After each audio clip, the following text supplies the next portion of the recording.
नमस्कार दोस्तों, संकल्प मैथ क्लासेस में आपका स्वागत है। हम कर रहे हैं UP test C TET special और इसमें हम परसेंटेज हल करना है। परसेंटेज का भाग 5 है और भाग 5 में ये तीसरा टाइप हम हल कर रहे हैं। और इसमें मैंने आज रीजनिंग के सवाल भी दिए हैं, 4-6 रीजनिंग के सवाल भी हैं जो क्रम वाइज क्रम आगे बढ़ते जा रहे हैं। जितनी भी रीजनिंग होगी हमारी वो क्रम से चलती जाएगी और उसको हम अंत तक पहुँचाएँगे। इसका ये पहला सवाल है, देखिए। एक आयत की लंबाई 5% बढ़ाएगी जबकि चौड़ाई 10% बढ़ाएगी। इस प्रकार उसके क्षेत्रफल में कितने परसेंट की वृद्धि हुई। इसके कई सारे तरीके हैं जिनको हम प्रयोग कर सकते हैं, लेकिन सबसे पहले मैं आपको वो बताना चाहूँगा जो मैंने आपको कल बताया था। कल मैंने आपको क्या बताया था कि 5% है, तो 5% को क्या लिख सकते हैं हम, 5/100। इसको काट दीजिए, 5 दूनी 10, 5 1 5, 5 दूनी 10, 1/20। दूसरा कह रहा है 10% बढ़ाएगी, तो 10% को लिख सकते हैं 1/10। लेकिन दोनों में क्या कह रहा है, बढ़ाने की बात कर रहा है। देखिए, इसमें भी बढ़ा रहा है और इसमें भी बढ़ा रहा है, तो अगर बढ़ाएंगे तो ऊपर वाली संख्या को जोड़ देंगे हम, मतलब 20 की 21 हो जाएगी और ये 10 की 11 हो जाएगी। गुणा कर दीजिए इसमें, ये 200 हो जाएगा। 11 1 11, 11 दूनी 22 और 1 23, 31 हो गया। अब इसमें पहले 200 थी, बढ़ के कितनी होगी 231। इसका मतलब कितने का परिवर्तन हो रहा है, 31 का परिवर्तन हो रहा है। अब इसको किस में बदलना है, हमें परसेंटेज में बदलना है, तो इसका तो भाग देंगे देंगे और इंटू के 100। इसका मैं इसमें भाग दूंगा तो कितना आएगा, इसका इसमें भाग देता हूँ मैं 2 का 31 में। जब 2 का 31 में मैं भाग दूंगा तो कितना आ जाएगा, 15.5%। तो 15.5% की हमारी क्या हो रही है, वृद्धि हो रही है। कितने की वृद्धि हो रही है, 15.5% की वृद्धि हो रही है हमारी।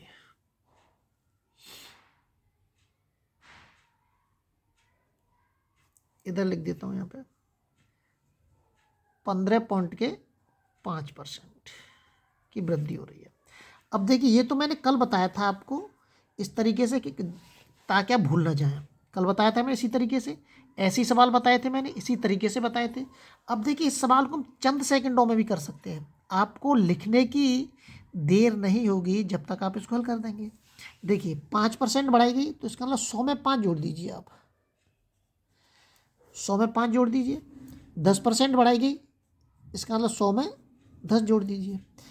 अगर यहाँ पे एक जीरो और होती तो उस जीरो को ऐसे हम काट देते, लेकिन यहाँ पे जीरो नहीं है, तो हम क्या करेंगे, ये वाली जो जीरो बच रही है इसको पॉइंट के रूप में प्रयोग करेंगे हम। किसमें, पॉइंट के रूप में। एक जीरो है तो एक अंक के बाद पॉइंट। तो अब क्या करेंगे, 11 का इसमें भाग देता हूँ, गुणा करता हूँ मैं इसमें। 11 पन्ना 55 और 11 एकन 11। मैंने अभी बताया था इसको पॉइंट के रूप में प्रयोग करेंगे। एक जीरो है तो इसलिए एक अंक के बाद पॉइंट लगा दिए हमने। कितना हो गया, 115, मतलब 100 से ज़्यादा कितना है, 15 ज़्यादा है। तो ये इसका मतलब कितने की वृद्धि हो रही है इसमें, 15.5% की वृद्धि होगी हमारी। एक तरीका ये हो गया, ऐसे भी आप हल कर सकते हैं। और या एक तरीका और है जो मैं आपको इसी में बता देता हूँ, जिसको जो आपको पसंद आए उससे आप हल करते रहना। a प्लस के b प्लस के AB/100, ये भी बहुत अच्छा तरीका है। आप अगर इस तरीके से करेंगे तो आपके सवालों में कभी भी गलती नहीं होगी। इस तरीके से करेंगे जब कभी भी गलती नहीं होगी, इसमें आप मिस्टेक कर सकते हैं। इन दोनों तरीकों से आप करेंगे, सवालों में कभी कभी भी गलती नहीं होगी। अगर वो बढ़ाने की बात कर रहा है तो आप प्लस में ही लिखेंगे। क्या कर रहा है, अगर वो बढ़ाने की बात कर रहा है तो संख्या प्लस में ही आएगी। ये इसको ही बढ़ा रहा है, संख्या प्लस में ही आएगी। चिन्ह हमारे किस में आएंगे, प्लस में ही आएंगे। काट दीजिए इसको, जीरो से जीरो कट जाएगा और ये हो जाएगा पॉइंट के 5, 10 और 5 15, वही आ जाएगा हमारा 10, वो 15.5, 15.5 वही निकल के आ गया हमारा। लेकिन ध्यान रखना है, अगर यहाँ पे जैसे नीचे एक सवाल देखते हैं हम इसमें, कि अगर नीचे जैसे एक सवाल दे दिया उसने, यहाँ पे ये मैं सवाल देखता हूँ नीचे, उसने कह रहा है कि 20% बढ़ाएगी और 10% घटाएगी। तो इसमें क्या करेंगे कि पहले 20 लिख दिया मैंने, प्लस का घटाने की कह रहा है इसलिए माइनस के 10 लिख दूंगा यहाँ पे, प्लस के 20 इंटू के माइनस के 10/100। जीरो से जीरो कट गया, जीरो से जीरो कट जाएगा। 20 में से 10 घटाऊंगा कितना बचेगा, 20 में से 10 घटाऊंगा 10 बचेगा। अब यहाँ पे कितना बच रहा है, ये माइनस के 2 आएगा, क्योंकि प्लस के 2 का गुणा करूँगा मैं माइनस के 1 में, तो माइनस के 2 आएगा। ठीक है, तो कितना है 8। अगर ये संख्या प्लस में आती है तो हमारी क्या हो रही है, वृद्धि हो रही है।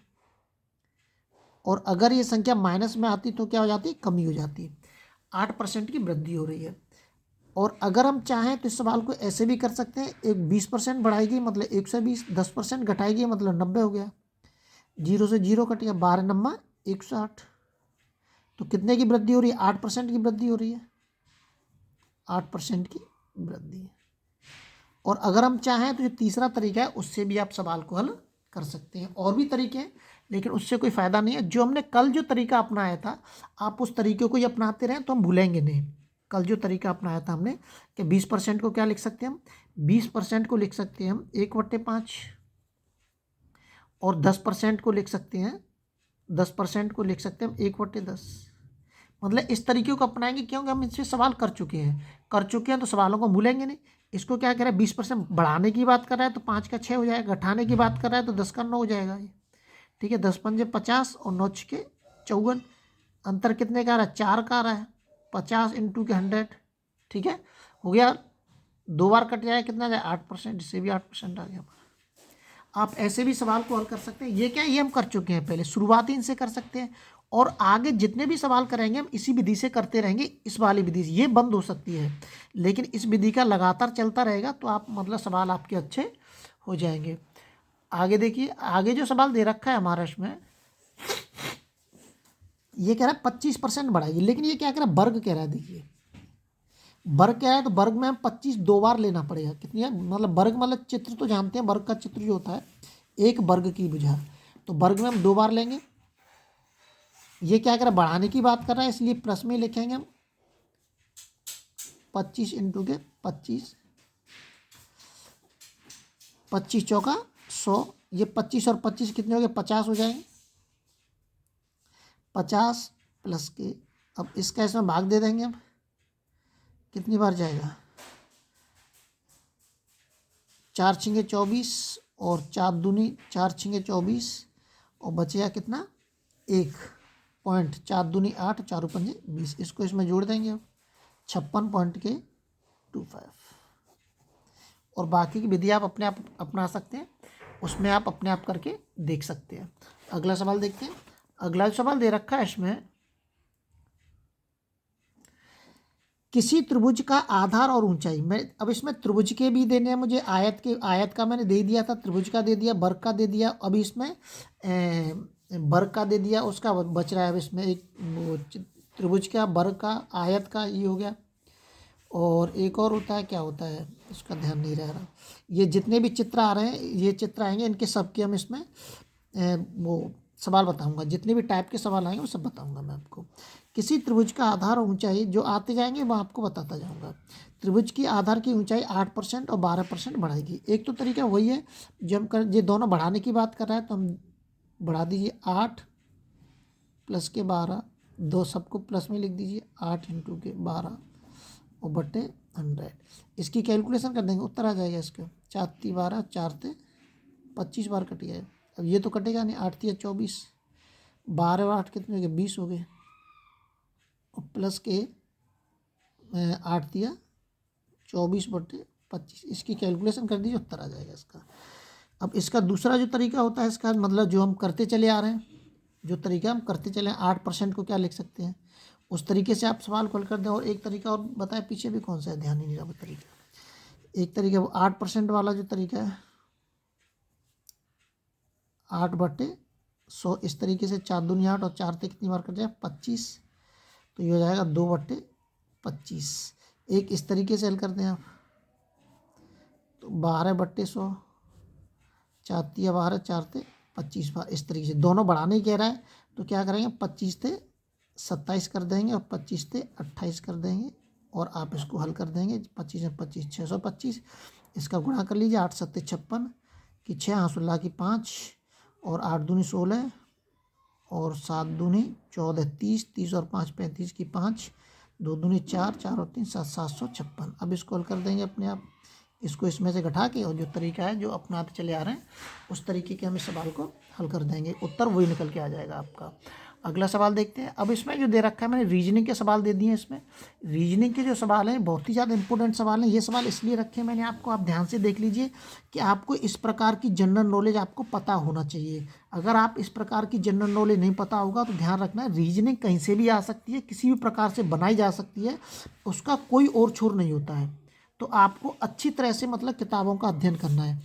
जैसे फ्रेंच मतलब फ्रांस, डच, डच कहाँ पे के थे आपको पता होना चाहिए। डच कहाँ के थे? डच कहाँ के थे? हॉलैंड के थे। डच हॉलैंड से आए थे। मोतियाबिंदु आँख में होता है। निमोनिया किसको खराब करता है? आपको जनरल नॉलेज पता होनी चाहिए। निमोनिया किसको खराब करता है? फेफड़े को खराब करता है। आँख मतलब निकट दृष्टि दोष। दांत मतलब पायरिया। केंचुआ कीचड़ में रहता है। और केकड़ा कहाँ पर रहता है? जल में रहता है। केकड़ा कहाँ पर रहता है? केकड़ा हमारा जल में रहता है। और धातु, अयस्क, कपड़ा, रेशा, ये आपको जनरल नॉलेज अच्छी तरह से पता होना चाहिए, ध्यान रखना है आपको। अगले वीडियो में आपसे फिर मिलते हैं। जब तक आप अपने लेवल पे वीडियो को शेयर और सब्सक्राइब जरूर करें। मैं रीजनिंग का एक एक पार्ट बताऊंगा, शुरू से लेके अंत तक बताऊंगा।